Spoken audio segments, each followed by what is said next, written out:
Everyone, Chip's here. We can start. Okay. So this morning we put us into a watch, tropical storm watch, and it's very difficult to determine where the storm actually is. And you see, this is advisory number 1. They're having trouble getting advisory number 2 loaded. What they've done, though, is they brought advisory number 2 closer to us, but they shrunk the wind field. But they're intensifying it quite a bit in the 24-hour time period, and so they're putting us in 50-knot winds, right at the edge of 50-knot winds. I think that's considerably too strong, but we have to go to a warning for the 39-mile-per-hour winds.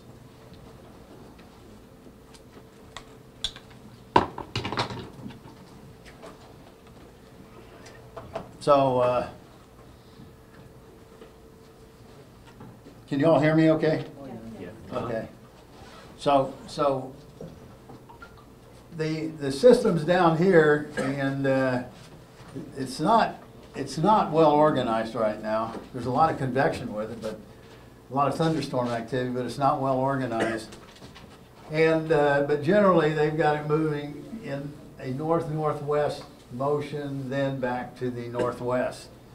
And even though they've shrunk the wind field down from this big wind field, it's still putting the wind field pretty much over us, and even right to Rhoda.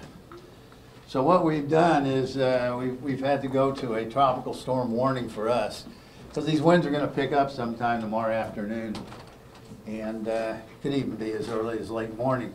A lot of it depends on how fast the storm is going to move. Earlier this morning they had it moving at 9 miles an hour. Now they got it moving at 6 miles an hour, so they slowed it down.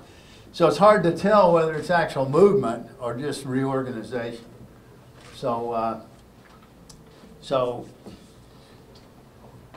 they expect it to continue to move about 6 miles an hour for the next 24 hours, intensifying from 30 miles an hour to 40 miles per hour in 12 hours, and then to 55 miles per hour in 24 hours. I think that's fairly rapid intensification for this kind of a system. Right now we see about 25 mile per hour winds on the periphery of the system, and we're able to position the system fairly accurately using what we call scatterometer data, which gives us the winds across the surface of the ocean. But the strongest winds we see are about 25 miles an hour right now. We don't have much choice but to put Guam into a warning based on the fact that they're putting us into that 50-knot band by tomorrow evening. So closest point of approach is going to be tomorrow night at about 8 o'clock at night. If the track doesn't change, it probably will change to a certain extent. We're expecting about 4 to 6 inches of rain, but we're going to get a monsoon tail with that, so we could increase the amount of rain, and we might have to go to a watch later tonight, a flash flood watch later tonight, and a flash flood warning tomorrow. So we'll just have to see how the thunderstorm activity develops overnight, and as this thing pulls to the north, how that monsoon band comes over the top of us. If it continues to move really slowly, then we're probably going to pick up more rain. The winds right now, we're looking at, the high tides are generally around midnight and around 11 o'clock in the afternoon, or in the morning, late morning. They're around 2.3 to 1.9 feet.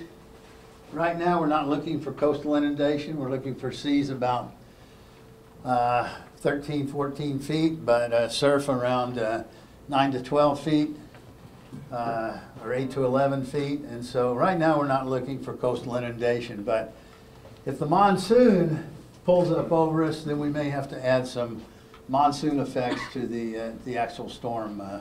You have a satellite picture?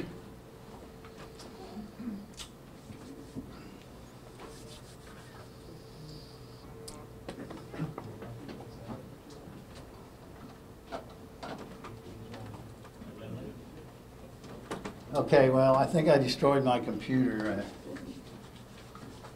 I was getting ready to make the disc. Is that the first casualty of the storm? I'm the first casualty. Computer's the second casualty. So anyway, this is where we stand right now, and it's going to be more difficult overnight probably to try to track this system till it gets a little better organized. So there's no eye per se. There's no well-defined center. It's kind of a large system. We call it a monsoon depression, but it's consolidating. And probably tonight it will consolidate over this area and then start to make its move toward the north and northwest. So given the uncertainty, I think it's prudent that we go to a tropical storm warning. Minimal tropical storm conditions. I don't know if we'll change the conditions of readiness. That'll be up to the government of Guam. But we're certainly going to be on the edge of tropical storm conditions. Chip, Yes. I got a question. Yes, sir. Right now, where it is right now, I'm looking at 2 this afternoon, and mostly on Wednesday, tomorrow, 2 a.m. Okay. I'm looking at the wind field there as it approaches the island on Wednesday morning. What's the speed of wind there over Guam? Well, the peak based on this was 43 miles per hour. This is advisory number 1, though. We're on advisory number 2. So advisory number 2 brings it closer to Guam, but it shrinks the wind field. But as it moves away from us, they've got it intensifying to a severe tropical storm, and they've expanded to 50-knot wind field over us. I think that's overkill right now, but certainly the damaging winds probably we're going to see damaging winds here, especially in the coastal areas, the areas that are most exposed to the wind. And based on this, most vulnerable area is probably going to be the south of Guam. We'll continue to monitor this, and I doubt if we're going to change the warning. We'll just stay in the warning until it gets out of our way. But there's enough uncertainty associated with the storm. Tomorrow's a holiday. Not going to have a lot of people around. I would recommend people batten down the hatches, pick up outdoor stuff and tie down tarps and stuff like that, or take them down. But I think it's going to do, the winds are not going to be destructive winds, but they could cause some damage, especially to some of the poorly built structures. So I don't know what you're thinking about. I don't know what you're thinking about shelters or anything like that. We'll watch it overnight, and maybe tomorrow morning we'll have a much better idea of what to expect. That's about all I have. Any questions? Chip? Yes, sir. So tomorrow you got the Wednesday night market, of course, those temporary vendors. Yeah, I don't think the Wednesday night market's going to go. CNMI's got their Liberation Day parade tomorrow.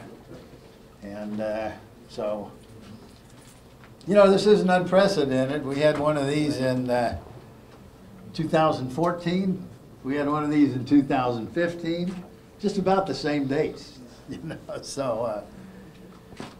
It's to play it by ear, Yeah, well. I know a lot of the vendors, they're also just figuring out if it's really bad, they just won't sell. Yeah, even if it's not quite that serious, it's going to be pretty messy out. And It can be an impact to those, like you mentioned, those substandard, yeah, it could be. especially in the low-lying areas. Yeah, could be. Anything that's exposed near the coast is going to feel the full brunt of the wind. So Inarajan, Mauricio, that area over there, Ipan, Telefofo, that area. Of course, stuff over around Ipan is built pretty well. So, and then at higher elevations, areas that are at higher elevations are going to feel stronger winds as well. So,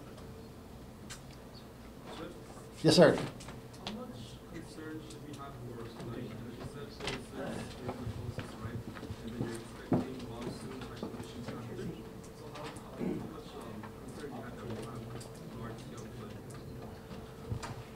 Well, we're looking for 4 to 6 inches of rain. If it falls over, a 24-hour period, that's not so bad. But if we get more than that, then we probably are gonna have some flooding. And most of the stuff will run back into the ocean, but there's the normal low-lying areas that are gonna get flooded. And I think that's probably gonna be a problem, including down in Mauricio. As the winds hit the mountains, it's going to drop a lot of rain, and a lot of bamboo down there. It's going to clog up the drainage system down there. So the Fonte River, over around Snake Road, that area floods out a lot, and so we probably will see a considerable amount of flooding over in that area as well. And then, of course, there's the low-lying areas where we've elevated the road, but we haven't elevated the houses. And we've changed the drainage, so we're constantly changing the natural drainage on the island. So more and more places are becoming vulnerable to flooding. Any other questions? Again, I apologize for not having a presentation for you. If you look at the satellite picture up here, though, you can see the system, and it is, it's developing. It's a fairly good sized system, and right now the low-level circulation center is not well organized, but I rather expect tonight. Nighttime, we see things organized much better over the ocean, so and that's because the cloud tops cool, and that induces a